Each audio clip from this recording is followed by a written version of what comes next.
حي على الفلاح.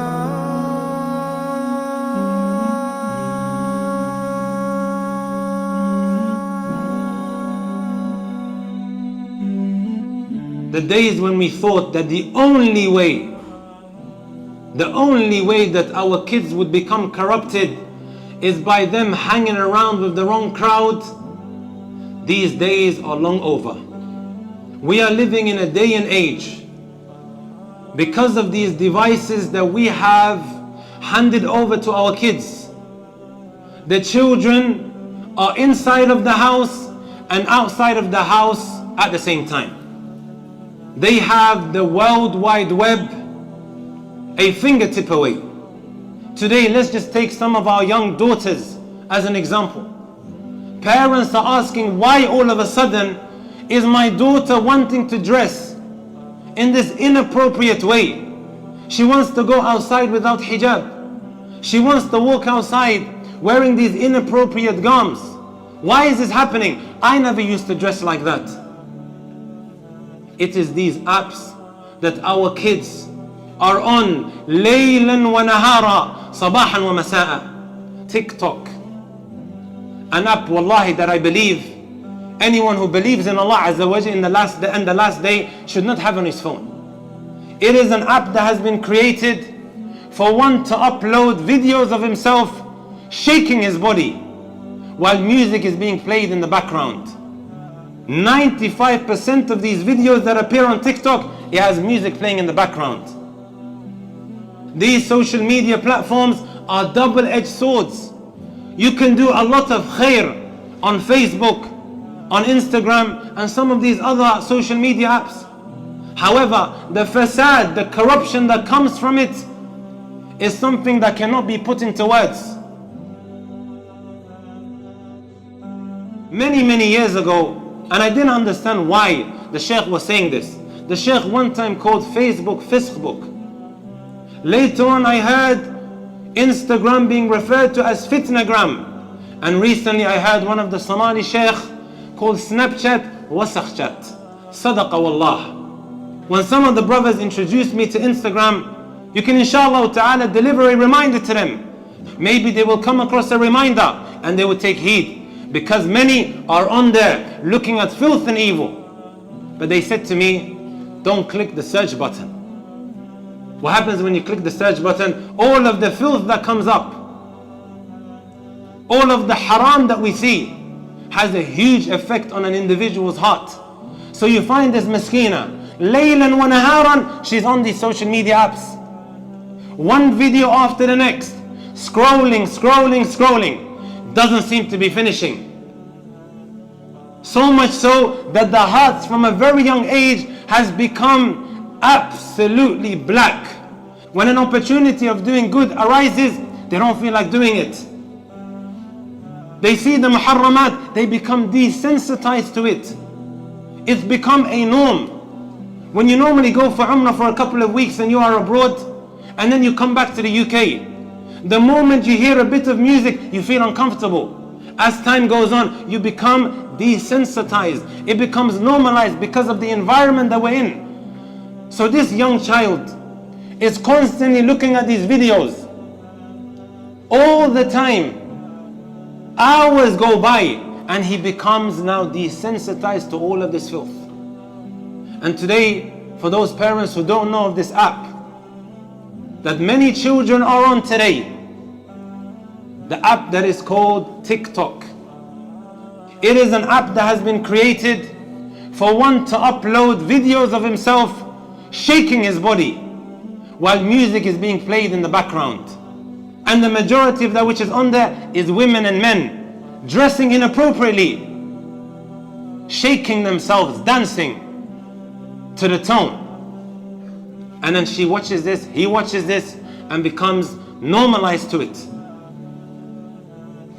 My dear respective brothers and sisters, especially our elders, sometimes what happens, we hand over these gadgets to our children because we are occupied. We don't want them to busy us. Whether it's NBC, Hollywood, Bollywood, you name it. We want something to busy them. So we give them these devices. So we can be focused on that which we are watching. One of the aunties recently came up to me and she said, please talk to my daughter. She's watching all of this filth on social media. I asked the mum or this auntie an honest question. Do you have Snapchat on your phone? She goes, yes. How can we expect our kids to be any different? When we ourselves are doing it, the Somalis, they say, wherever the camel goes, the children, they go the exact same direction. They are watching their parents, laylan wa naharan, sitting in front of the TV. Why should the child do anything different? Why should he think, okay, I need to be different from my parents? We know, as the Messenger sallallahu alaihi wasallam told us, every mawlud, newborn, is born on the fitrah, the natural disposition. It is the parent, because of their influence, they turn him into a Jew, or they turn him into a Nasrani, or they turn him into a Majusi. They have a huge effect on the child, and perhaps maybe the direction that he ends up taking. This is why, my beloved brothers, uncles and elders and sisters, I really respect those parents who have day-to-day sittings with their kids.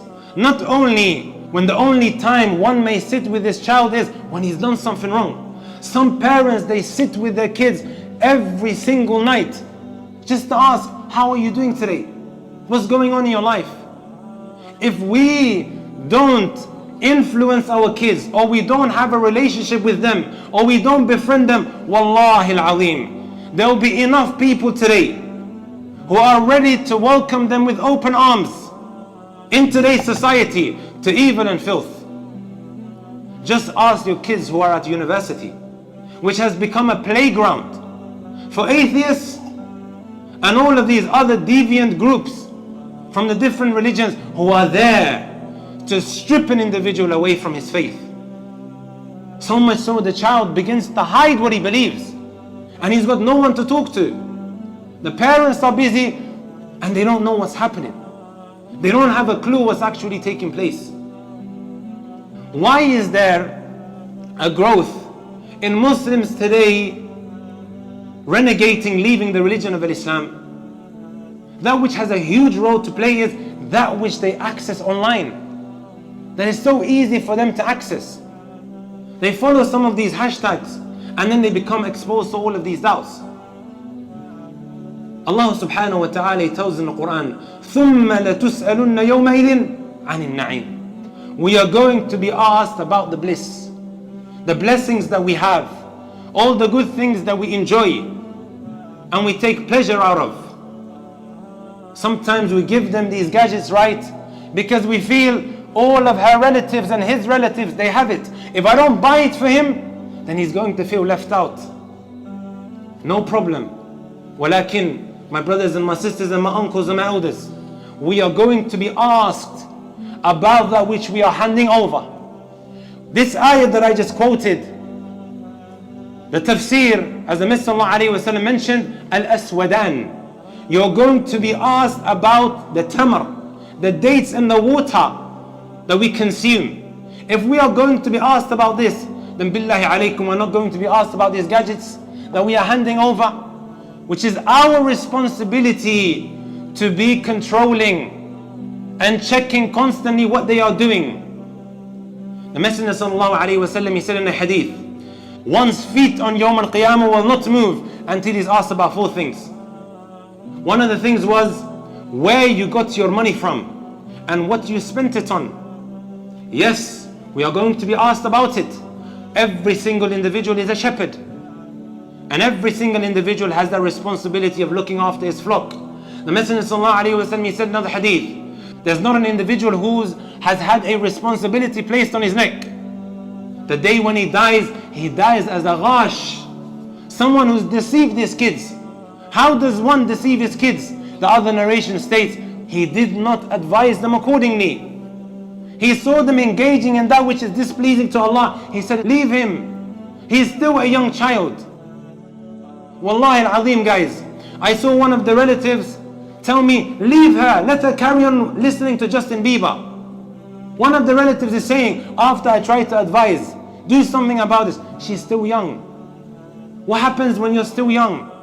and you become used to something, you grow up on something, right? It becomes a norm, and later on it's extremely difficult to change it. Look at this hadith of Umar ibn Abi Salama. I was a young child, and one time we was eating with the Prophet ﷺ. My hands were going everywhere. And then look what the Messenger ﷺ said to him. He didn't just say, he's still a young child, leave him. Don't worry, later on he will realize. La wallah. He said, Ya ghulam, O son, kul bi yaminik, eat with your right hand. And eat that which is in front of you. Wasammi Allah, and he told him to mention the name of Allah. Look what Umar ibn Abi Salama, this young child, said.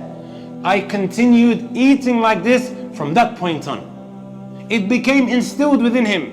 It became a norm when he was corrected from a very, very young age. And we know whatever happens in this dunya, this is the qadr of Allah subhanahu wa ta'ala.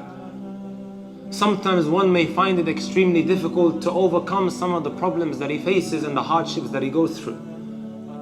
However, our deen is so perfect that it gives us a solution for everything and anything. Never has Allah Azza wa Jalla sent down a sickness except that He has sent the cure with it as well. You find that the kuffar today, the moment they are struck with some difficulty and they go through some struggles, what do they turn to? They turn to alcohol and drugs. This is why I always say, they drink to forget, we do dhikr to remember. They drink to forget, we do dhikr to remember. Just so he can now overcome some of these struggles, he tries to drink himself away. As for the deen of Allah subhanahu wa ta'ala and how perfect it is, He has given us solutions to every situation that we might find ourselves in. It's painful at times, these struggles and difficulties that we go through and experience. However, how did the Messenger sallallahu alaihi wasallam used to overcome some of his difficulties and his problems? Allah says in the Quran, go and pray, and through this prayer you will be able to have that patience.